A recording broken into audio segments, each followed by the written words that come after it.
Hi guys, welcome back to another amazing live stream. If you can hear me, please type in the comments so that I know that you guys are following.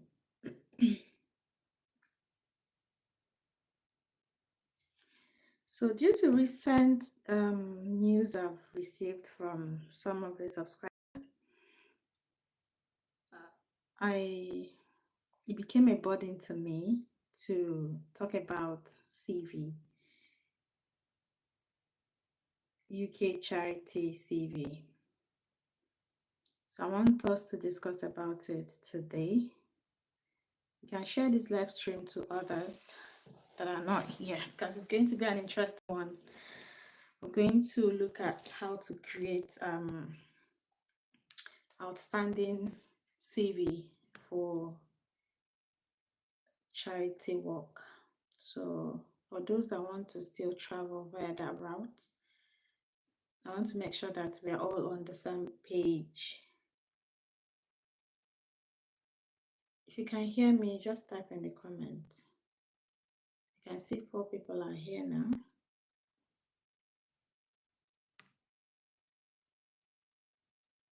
If you can hear me, type in the comments.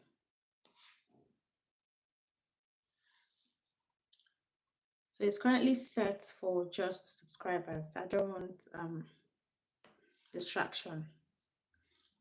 That's why I set the comments. I limited it to only subscribers. Rose, how did you fall? Thank you for joining. I'm always happy when I see you here. Okay, I'll get my microphone. Let me get my microphone.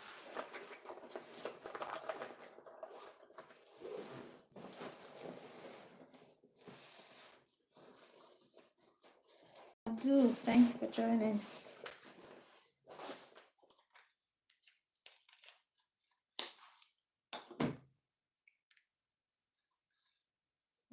Let me know if it is better now. Is my voice now? Rose says she can't hear me.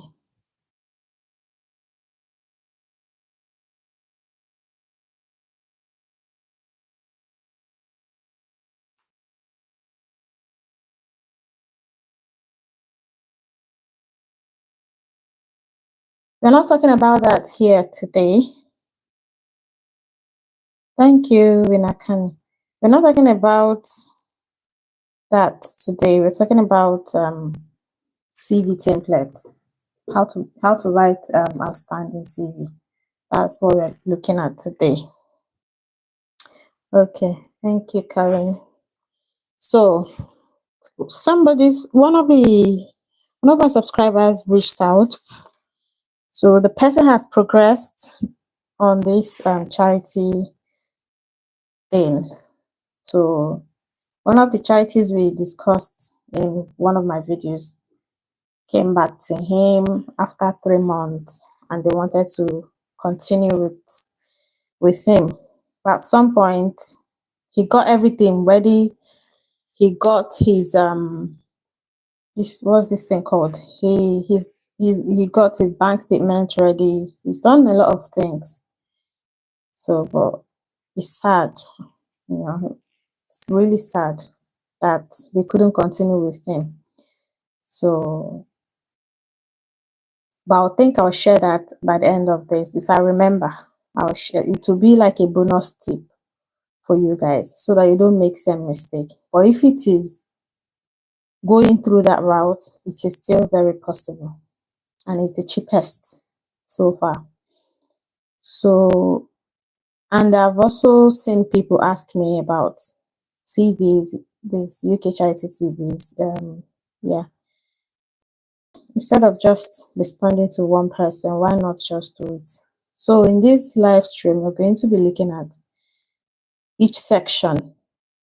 So you may want to get, hi Ete, please like the video, share it to others as well. This is very important. You don't know who you're helping. Okay, so get your pen and paper. Maybe you can also open your CV.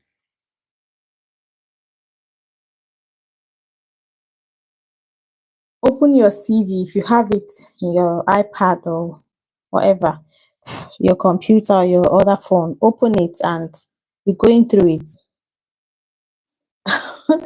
Rose, you will learn, but don't worry. You open it so that we'll go through it section by section, and you can also ask your questions in the end. But I don't want distraction. That's why I put the comment section for only subscribers, so that I keep getting spam comments from people that are not even supposed to be here. This rain. So yeah.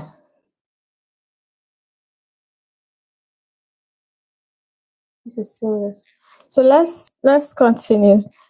So in today's video, I'm going to show you how to create a strong UK style CV, even if you don't have any experience whatsoever in volunteering. So, and this is especially for those of you overseas who want to volunteer in the UK. So, first of all, I'd like to tell you that if you have ever helped at your church, supported a local charity, volunteered at a school, community event, it counts. They all count, okay? So all you just need is to know how to present it. Because I've seen some people mess it up because they do not know how to put these things, the experience they've had. You know where we are coming from.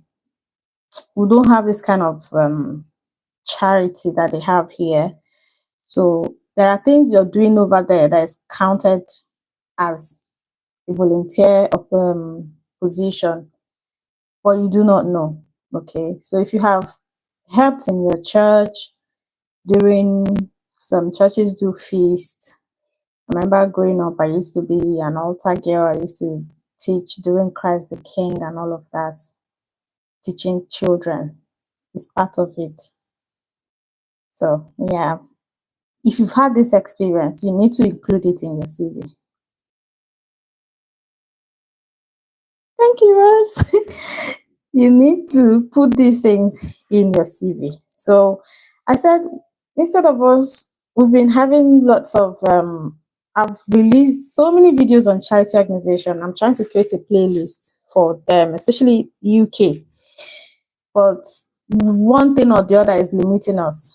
One thing or the other. Is either something that is within your CV, because I had a client that I was doing application for in the past, not in the past, a few months or last. I finished with her this month.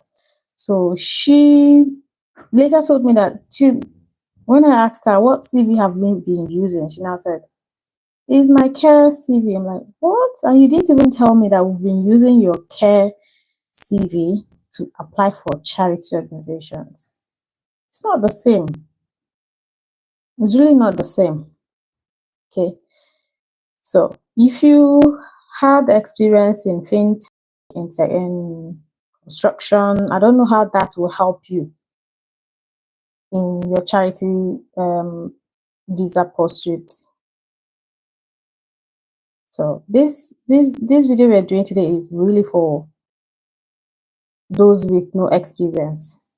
So it's a good start for anyone wanting to go into the worker route. So it's like we're starting from scratch. So like I said, we're going to build your volunteer focused CV section by section. So you can grab your pen and paper, like I said, get a seat. Please relax. Let's do this live stream. Relax, okay? And then you can be jotting down things. You have your CV in hand. Look at it and make sure that all the things I'm going to say here are included in your CV. Please like the live stream. I shared it in the WhatsApp group. About 1,000 people. I'm still waiting for them. Hello, Chikeze. Happy Sunday. Thank you for joining.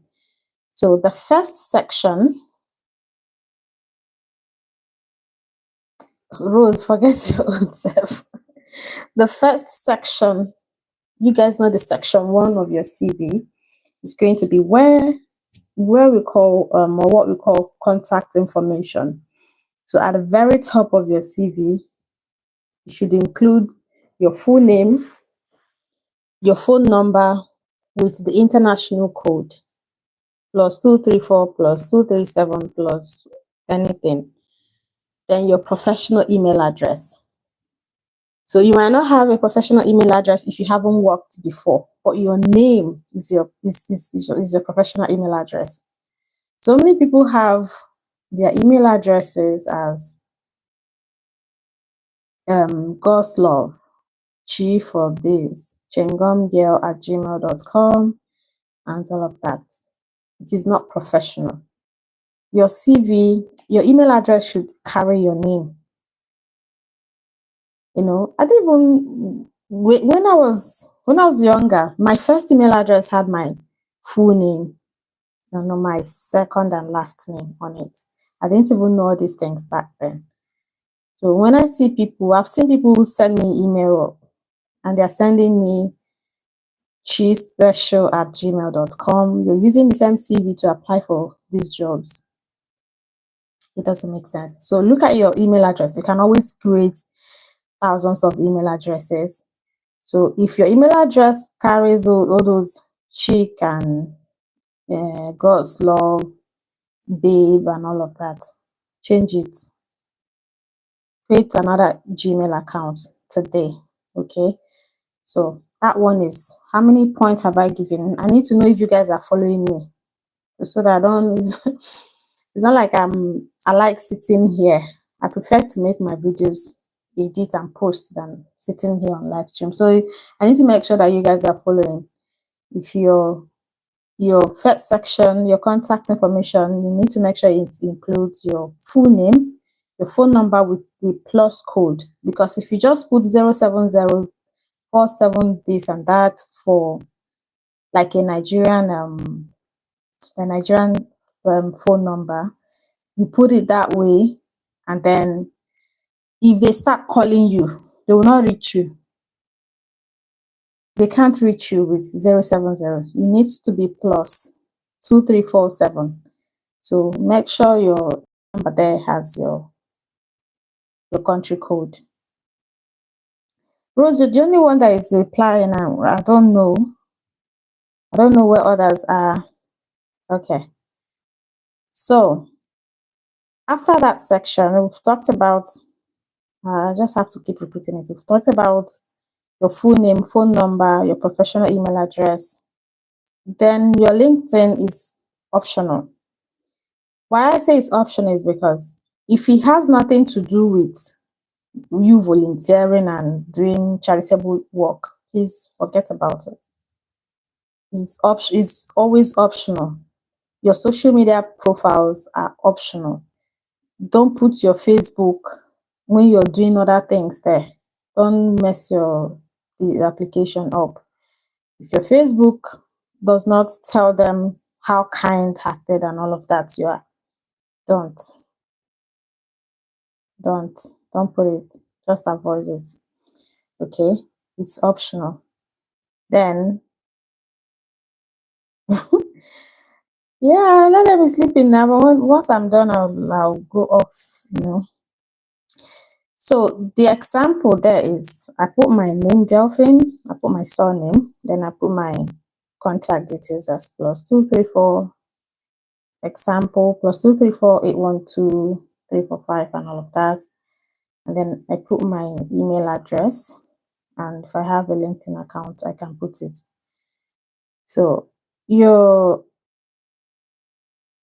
this is something you're looking to get for yourself. You can even create a new LinkedIn account that can carry your name with and then if you have volunteered before, you can update your profile, let it relate to these volunteer opportunities that we're talking about. So when you drop it for them, then they will go there. They always go. That's the thing. Some people put their TikTok and none of that. They always go there to check. I'll tell you this the story about one of the subscribers.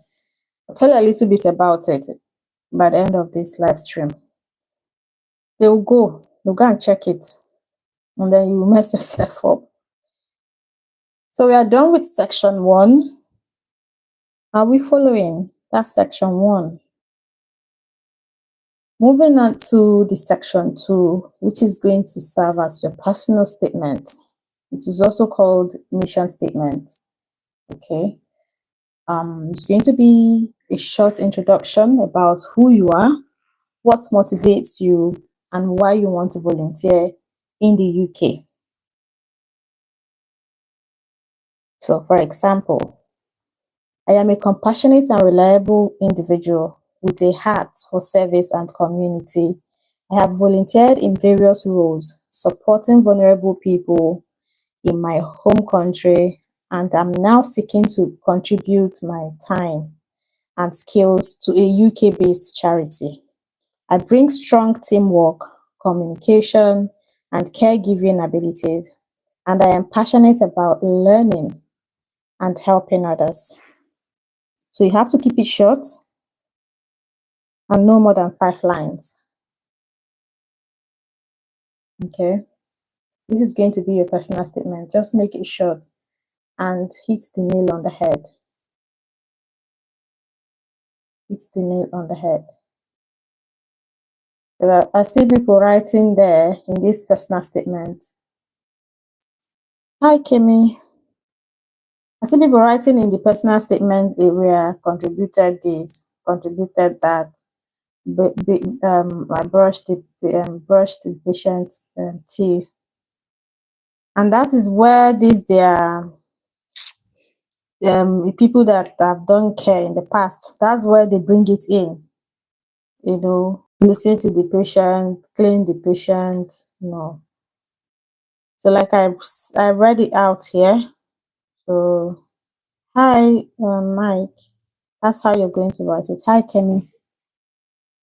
Thank you, Rose, for motivating me at least. So, section 3 is going to be your key competencies or transferable skills. So, even without paid work, you've gained valuable skills from volunteering, family responsibilities. I keep telling you guys, if you've had younger ones that you had to look after growing up, or community work, you're going to highlight it for them.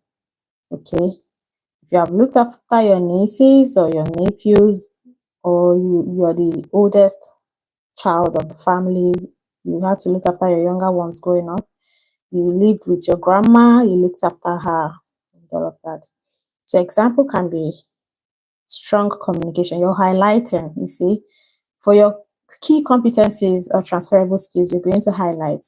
For your personal statement or your mission statement, you're going to write it no more than 5 lines. Okay, so it can be something like strong communication, patience and empathy, team collaboration, organization, respect for diversity. All those things that they love to hear. Okay, they love to hear diversity.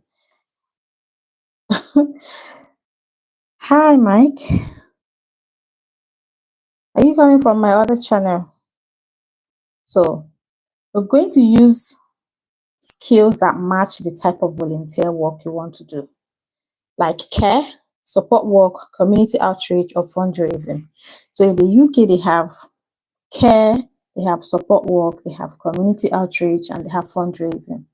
So you cannot start using skills that is supposed to go for care. You now put it on your CV for fundraising. It will not match. Fundraising has to do with money, right? And then you're talking about care. They're not the same. So whichever one, that's why I tell you guys, when I share organizations like this, you visit their about page, look at what they stand for, what they do. That will help you. It's very easy to format CV now. That will help you to land it. When you look at the about page, you now go and format your key competencies. You pick up points there and add it there to your CV.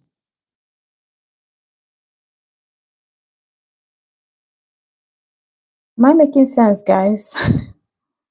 I've given some people CV templates, but this is like me elaborating on the whole thing for them because they asked too many questions.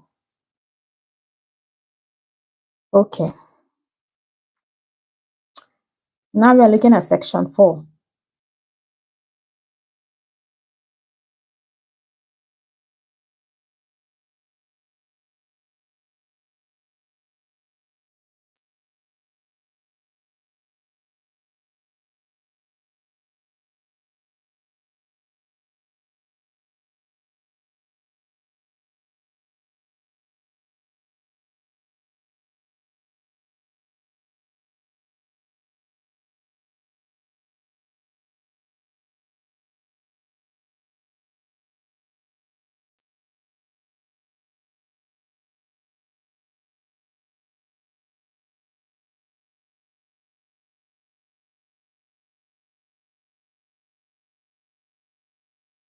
Oh, sorry, I muted myself. Okay, I was talking about the section 4, which is your voluntary experience. That's your past experience. Can you hear now? I muted myself.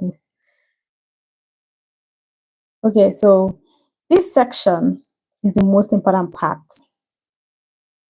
It is the most important part of your CV.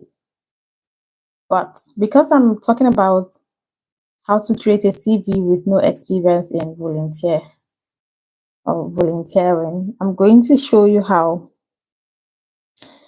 Thank you, Noella. I'm going to show you how to do it. So if you have never worked in an office or company before, we're going to list your volunteer roles like real jobs because they are your real experiences that you've had in the past. So for each role, you can include your volunteer title. Let's say you used to volunteer as a choir master in your church. You list your volunteer title, the name of the organization or place, the city and country, the dates, and 2 to 4 bullet points showing what you did and what you achieved.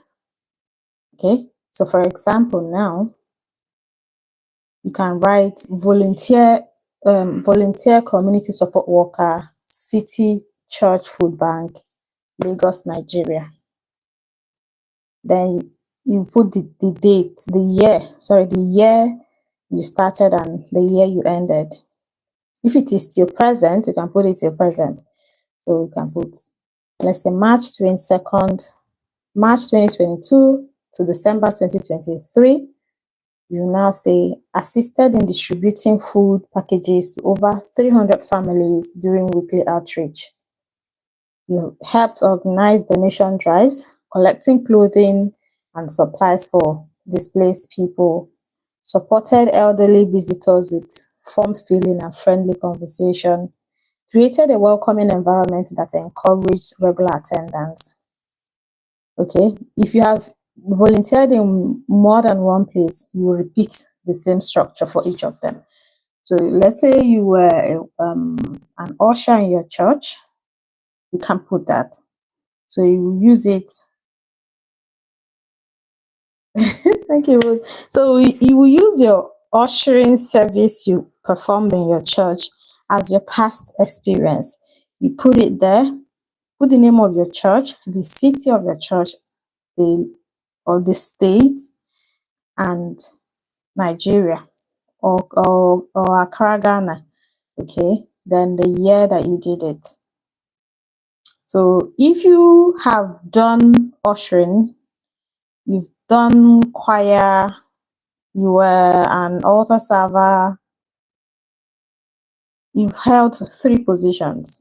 I remember growing up as a Catholic, I used to be an altar girl, a male girl,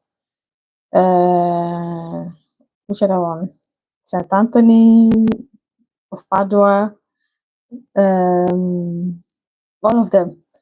So you will not have to write it for them, explain what you did. I used to be a secretary for lay readers. You put everything. So now you're a prayer warrior. As if you're going into the care, like if you're going into the care home,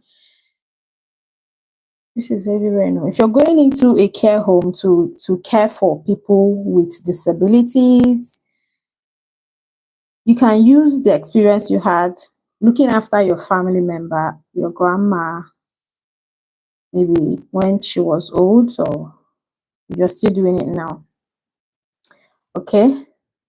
So if the one you're looking for here is the one that you have that has to do with young children, and you've had experience as a Sunday school teacher, it can be your past experience. Okay. Yeah, they do. They do have. They do have. So section 5 is going to be education. It's going to be education. So even if it's not related, you must include your education to show your background, because even though they said they don't mind even if you don't have any qualification, educational background, even if you have just O level, they don't mind. But if you have, put it there, you have an advantage over others. Okay. So example can be University of Ibadan, Nigeria, Bachelor of Arts in Sociology 2017 to 2021. St. Teresa Secondary School, WAEC certificate, took 8 subjects, including English and Math, 2011 to 2017.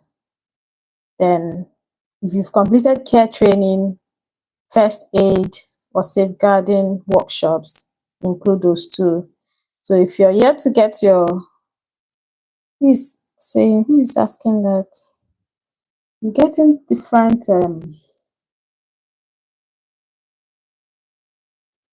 Kumnala, you've been here since, and now you're saying you joined late. You can look at the title of the live stream and check the description. Everything is there. I can't go back for now. Suppose if you can type the title for me in this description. Okay. So where am I now? Yeah, if you completed your care training, first aid, safeguarding workshops, include them. Include them. Okay. All right. And we are moving on to section 6, which is additional skills. Additional skills.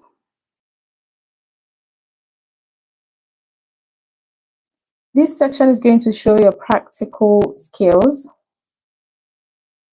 The practical skills that you can bring to any volunteer team.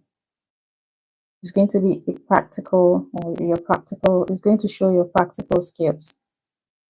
Okay. So example, it's like I'm using only Nigerians because, yeah. Example, you're going to put fluent in English and Yoruba, because it's just like a cultural exchange. You're coming to learn and unlearn. You're coming to learn and transfer skills. So you're coming to learn how to cook so many things, cook different dishes, like cooking. You're going to learn how other countries make this type of dish, and they're going to learn how you make your own afang soup and all of that. So you can come learn French from someone who speaks French, and some of them would like to learn your local language, your local language or dialect. Some may want to learn Yoruba or Igbo. So you include it, you're fluent in English, first of all, and because the English lets them know that you can communicate in English with other other team members or the community members. So you're comfortable with WhatsApp, Zoom, and basic Microsoft Word, please. It's a must that you're comfortable with Microsoft Word. Then experience working with children and elderly. That is, if you're going into a community where they have children and elderly. I said, go to the about section of that organization, check what they do, and then pick out points. Okay? Reliable and always punctual. Very important.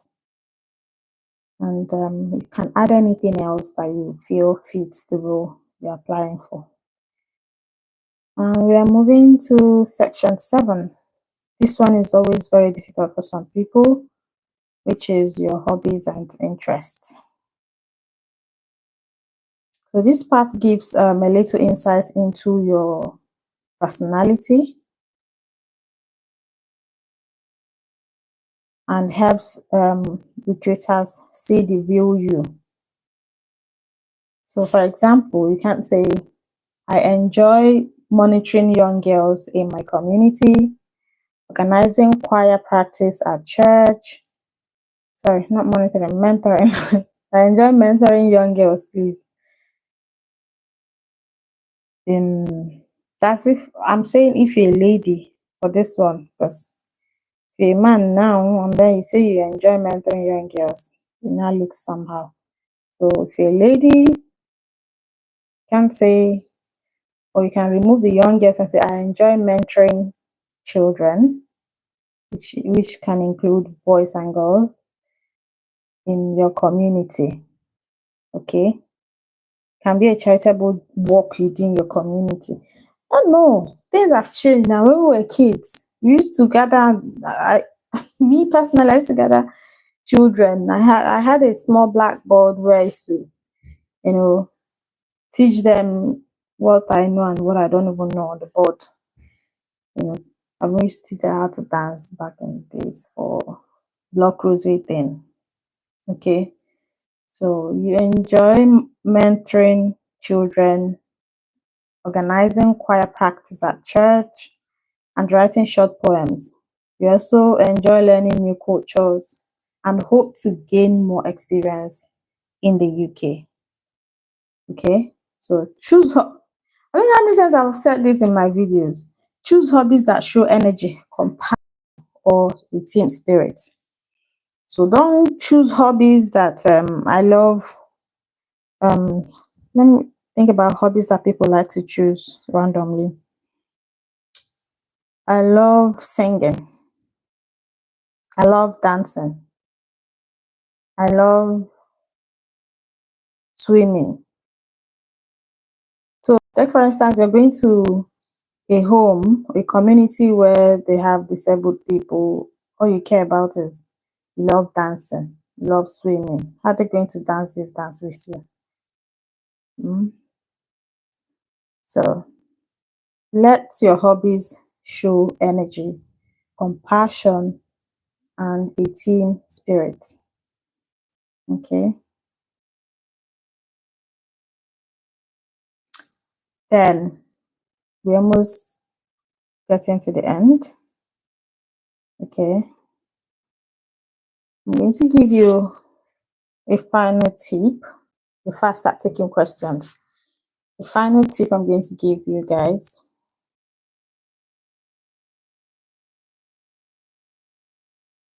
Oluwakemi, thank you for coming late.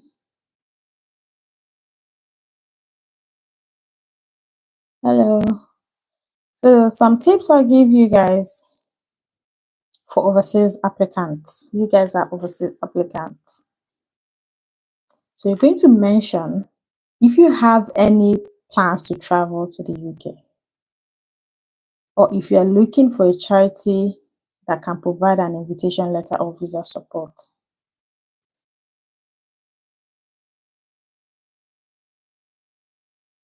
Okay, so if you have any plans to move to the UK, you mention it to them.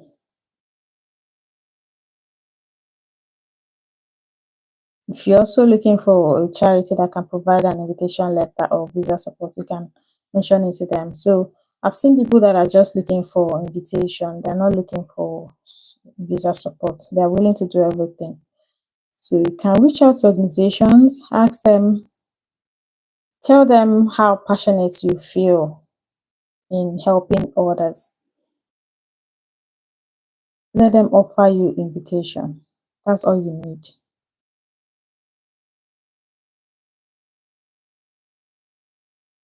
That is all you need. So you can include a short sentence like, I'm happy to provide references from my volunteer supervisors, and I'm open to remote interviews. So keep your CV 1 to 2 pages max. Don't know why people have CVs of 4 pages, three to 5 pages. Who has time to read all those things? So somebody is supposed to just look at your CV like this, open it on their Microsoft Word and be able to go through it immediately. I didn't bring my CV. It's somewhere in this house. I would have shown you guys. It should be just on 1 page like this. So I just look at it and you go through it. Okay, so go and cut, go and shorten your CV if it's too long. Remove all those irrelevant long stories you put there, format it, make it short, 1 to 2 pages maximum. 2, use a clean, simple font. You can use fonts like Arial or Calibri. And then save as PDF before sending. Save as PDF before sending, they can always convert to Word.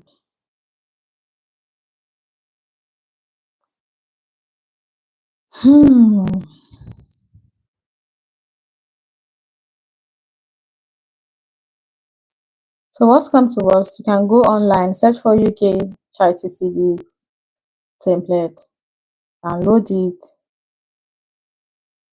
open it in Word format, then format it with your details. Good evening, Joy. Format it with all these details that I mentioned today. So I will now be taking some questions, but before I go, I will share, thank you, Rose. I'll share a bit of what I wanted to share about one of my subscribers. It will help those that want to go for their own charity interviews and all of that. I will not share much, just a little bit, so that you know if you're waiting for interview, you know what to expect. Although different charities have their different ways of conducting interviews and their interview questions. When their procedures are different. So you might be asked to, you might be giving they might interview you before asking for your bank statement, and the rules, they might interview you first before asking for bank statements and references. But some would want to get your references, your bank statements before the interview. Okay, so whichever one comes first, you just need to be prepared. I've been sharing other videos, but sometimes my mind just takes me back to charity CV. So maybe next time, you're welcome, Abdul. Maybe next time I will talk about CVs for other fields. But the thing is that you remember that different countries have their own CV format. So the way I explain this one, this is UK CV format. You can apply the things I said into them, but the way it came from section 1 to 10, the way I sectioned it, how many sections did I give?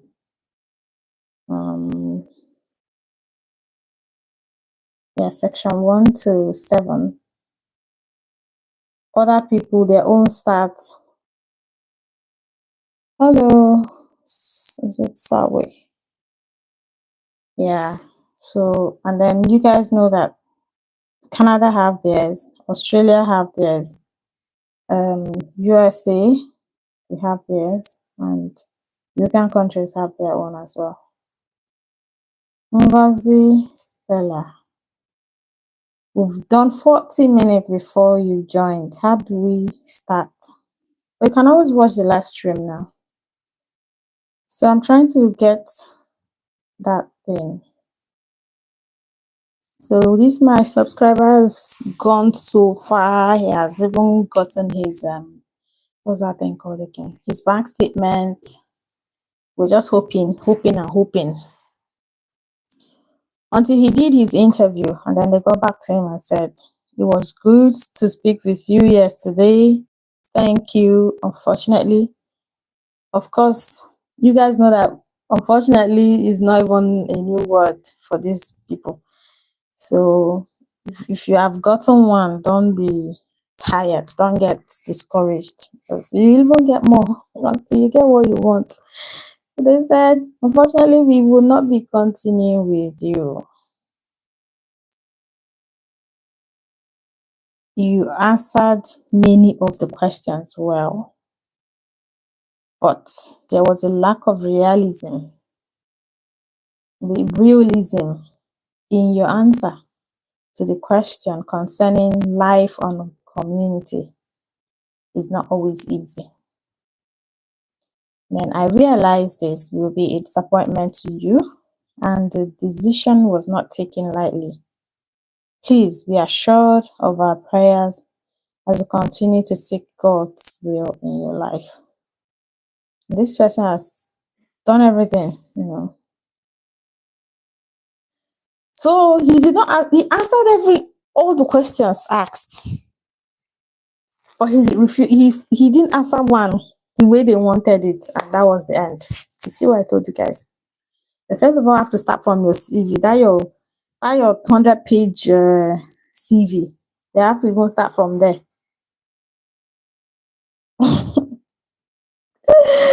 They have to start from there to vet you. If you can't write jargons there, you'll now be like, what's this one? What's going on here? So the way he answered this question, there was lack of realism in his answer. That's what they said. Hello, Adesanya. Sorry if I'm wondering that your name. The way he answered it, let me tell you how they felt about it.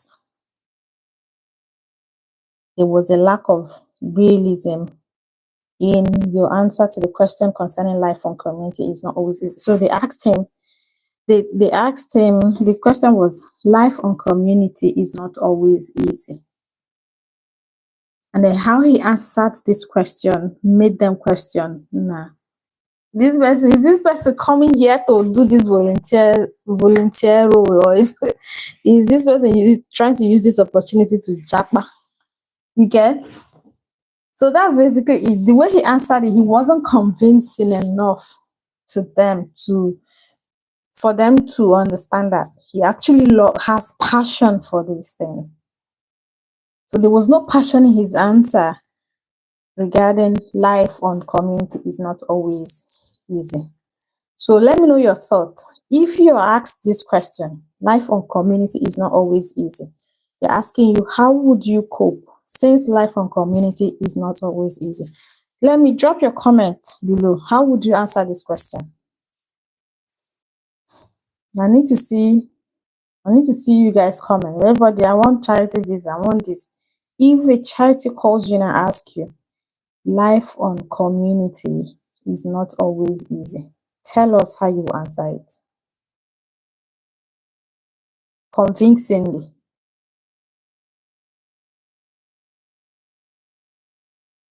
I'm waiting.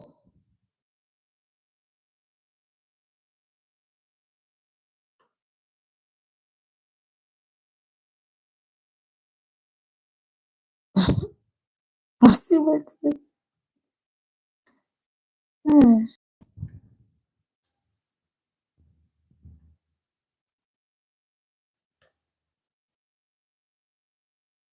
Okay. No one is answering.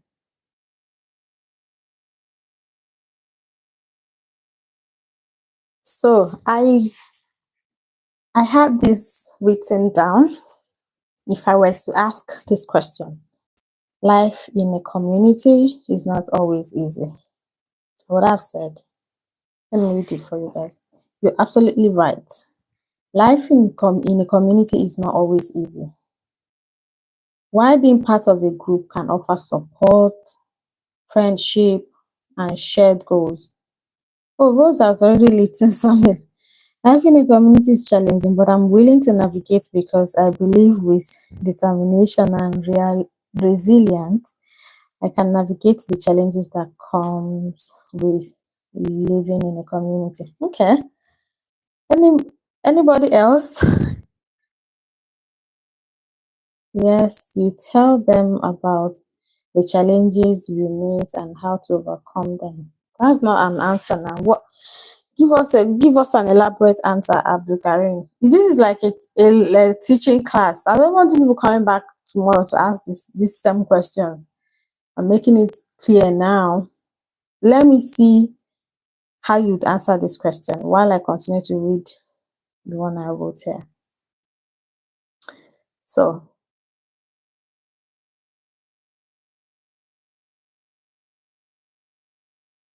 okay. Okay. You know, she says she knows that life in a community, um, life is it's not easy, but I'm passionate enough to come across it. They will tell you there's no realism in this thing. Okay, so let me read this one I have here. So because this is like a conversation you're having with them, it's an interview. Okay, so first impression matters. So what would I say? You're absolutely right. Life in a community is not always easy. While being part of a group can offer support, friendship, and shared goals, it also comes with challenges. People in a community often have different personalities, opinions, cultures, and habits, which can lead to misunderstandings or conflicts. Sometimes decisions that benefit the group might not benefit every individual equally. Living closely with others requires patience, compromise, and good communication. Also, in tight-knit communities, privacy can feel limited, and people may face pressure to conform or meet certain expectations. When resources are limited, like time, money, or space, this can create tension too. But despite these challenges, community life also teaches us important values like respect, cooperation, tolerance, and unity. It's in facing these difficulties together that stronger relationships and real social growth happen.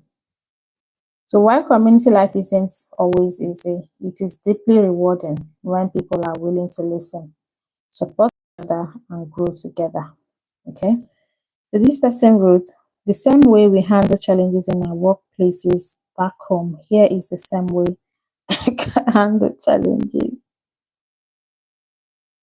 That is looking at the positive side of every challenge and taking it as learning step. You're answering this question on your answer one-sided. Your answer is one-sided.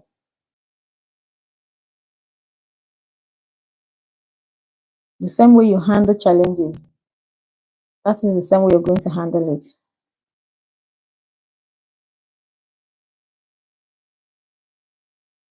You know, this is saying the same way you handle challenges in your workplace, that's the same way you're going to handle it. Looking at positive side of every challenge and taking it as learning step. But this is in a community, in a charitable community that you're going to live with strangers from different. Which one is not bad, Karim? people from different cultures, background, ethnic group, um, religion, especially this thing they are doing, LG or whatever they are doing. People from different background with different opinions, with different accents. Yeah, it's quite challenging. It's going to be challenging. You're going to be sharing accommodation with somebody you don't know. You're just coming into the country and you're going to be paired with this total stranger to live in the same room, share your room, you bath in the same place. It's a lot. So just answering the same way you handle.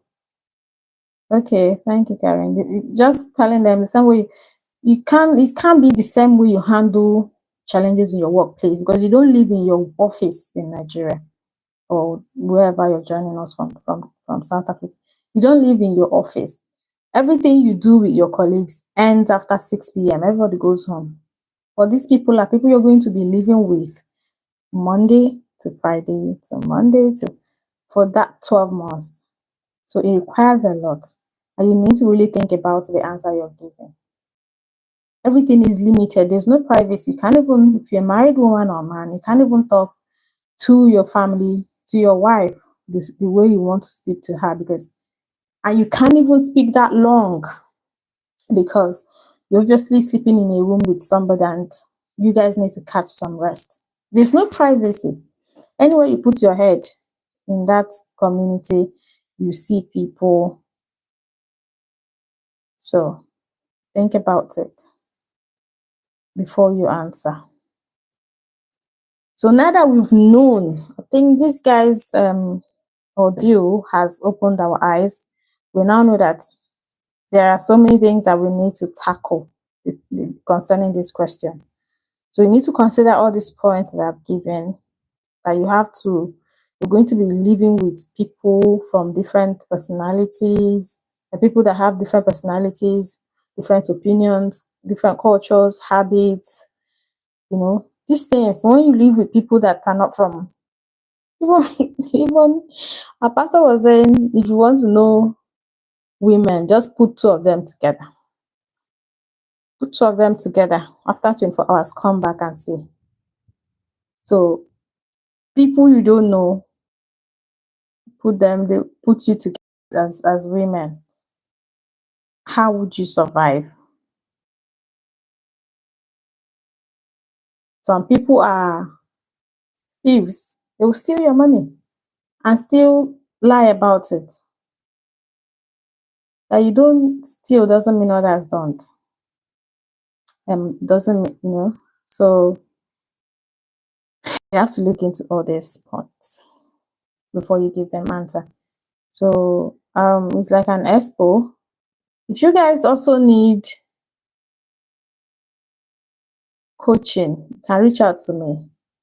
Some of you don't want to spend any money, want everything free. You can reach out to me. I'll give you real life this thing.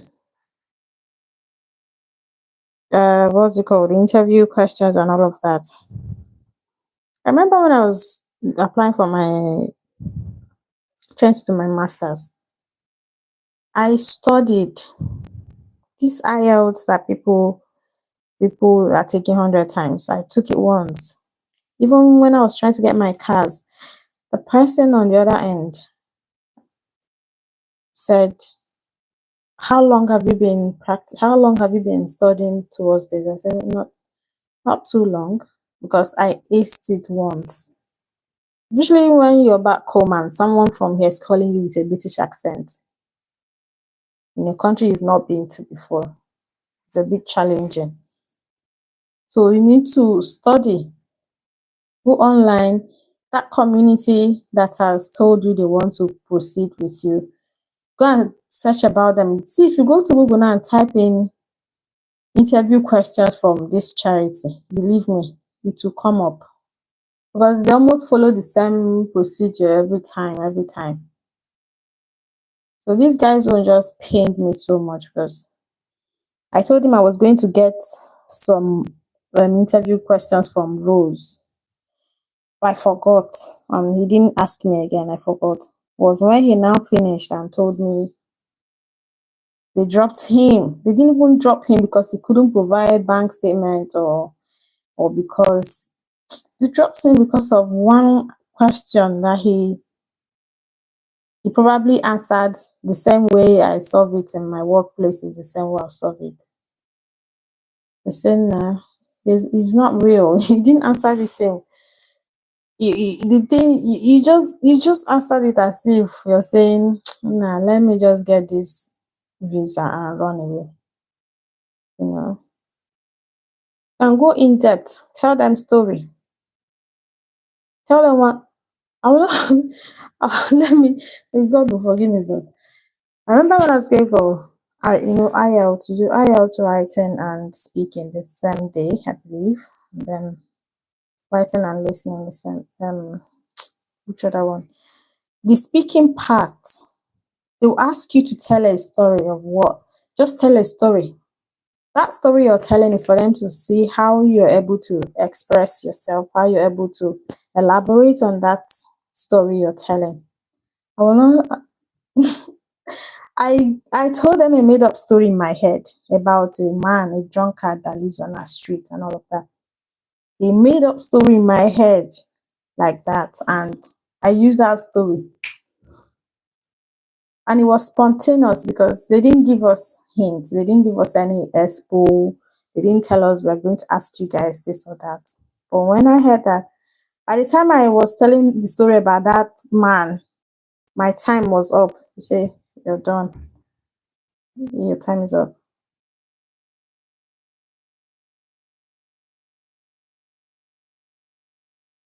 You see? You see?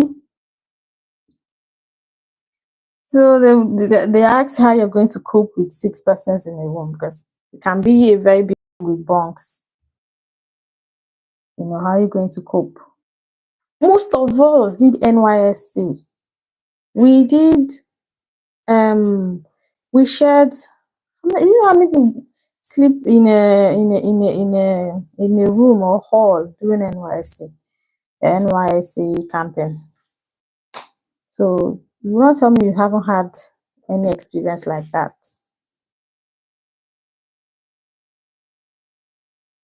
You see, we also lived in hostels. I remember my 100 level, I lived with a roommate. Yeah, 200 level.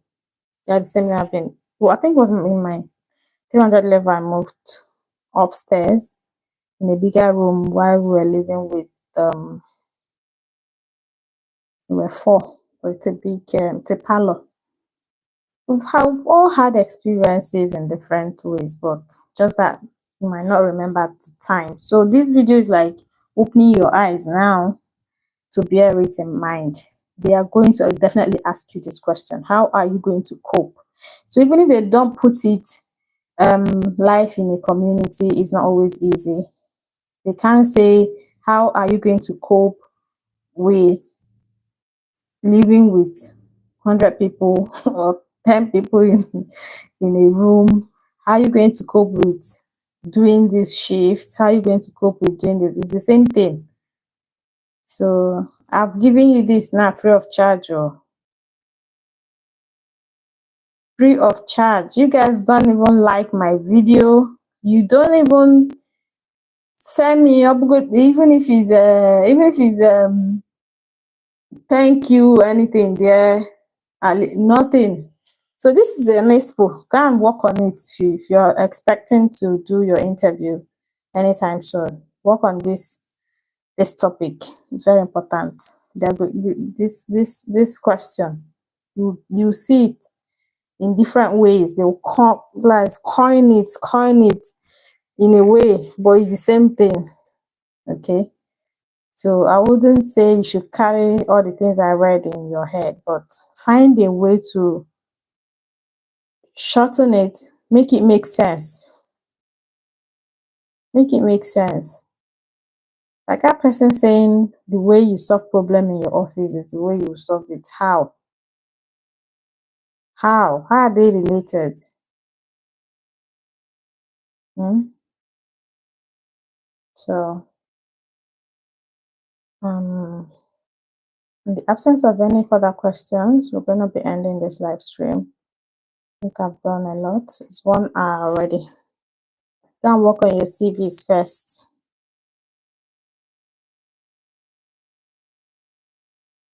Hey, thank you. Thank you, Rose. I appreciate. Let me know since there are no more questions. I'll end the live stream. I need to record some videos. I have some scholarship videos coming up. Some people asked for it in one of my live streams. I have scholarship videos coming up. Let me see, what else do I have here?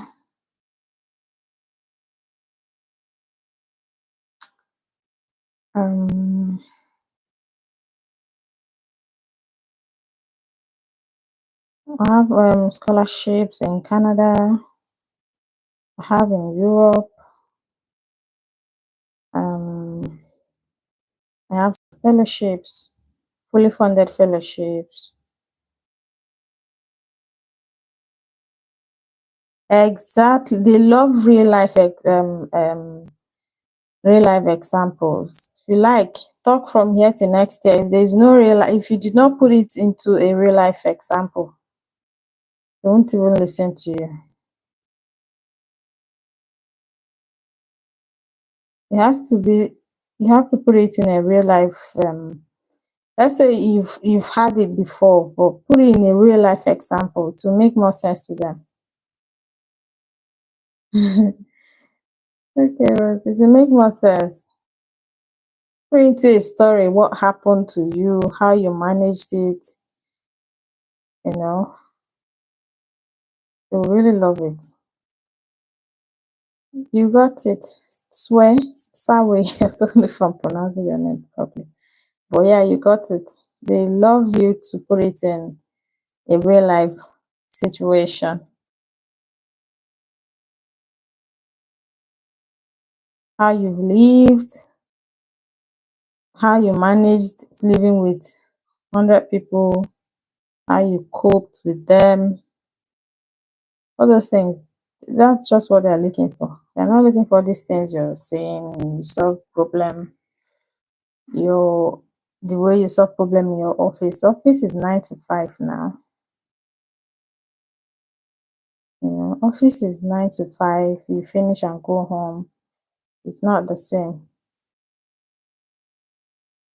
So I wish I had someone tell me all these things during my time, but it's all good. We bless God for everything. So thank you everyone for joining today.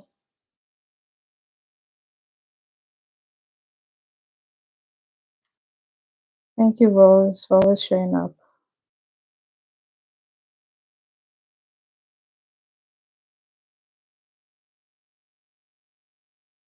Bye, guys. You're welcome. You're welcome. Have a good day or a good night.